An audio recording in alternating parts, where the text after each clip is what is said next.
చాలా కాలం క్రితం భూమిపై మనుషులు చాలా చెడ్డ పనులు చేయడం ప్రారంభించారు. దేవుని హృదయం బాధపడింది. కాని అందరిలో ఒక మంచి మనిషి ఉన్నాడు. అతనే నోవహు. నోవహు దేవుని మాట వినే నీతిమంతుడు.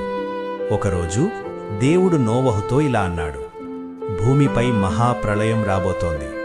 నీవు ఒక పెద్ద ఓడ నిర్మించు. నీ కుటుంబాన్ని మరియు జంతువులను రక్షించు. నోవహు వెంటనే దేవుని ఆజ్ఞకు విధేయుడయ్యాడు. అతడు పెద్ద ఓడ నిర్మించడం ప్రారంభించాడు. రోజులు గడిచాయి, నెలలు గడిచాయి, సంవత్సరాలు కూడా గడిచాయి.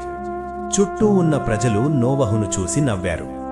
వర్షం కూడా లేదు, ఓడ ఎందుకు అని ఎగతాళి చేశారు. కాని నోవహు తన విశ్వాసాన్ని కోల్పోలేదు. చివరికి ఓడ సిద్ధమైంది. దేవుడు చెప్పినట్లుగా జంతువులు జంటలుగా నోవహు దగ్గరికి వచ్చాయి. నోవహు వాటిని ఓడలోకి తీసుకున్నాడు. తన కుటుంబంతో కలిసి ఓడలో ప్రవేశించాడు. అప్పుడు దేవుడు ఓడ తలుపు మూసేశాడు. ఆకాశం తెరుచుకుంది. భారీ వర్షం కురిసింది. 40 రోజులు 40 రాత్రులు వర్షమాగలేదు. నీరు భూమంతా కప్పేసింది.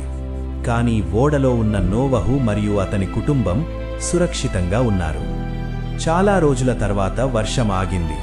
నీరు తగ్గడం ప్రారంభించింది. నోవహు ఒక పావురాన్ని పంపాడు.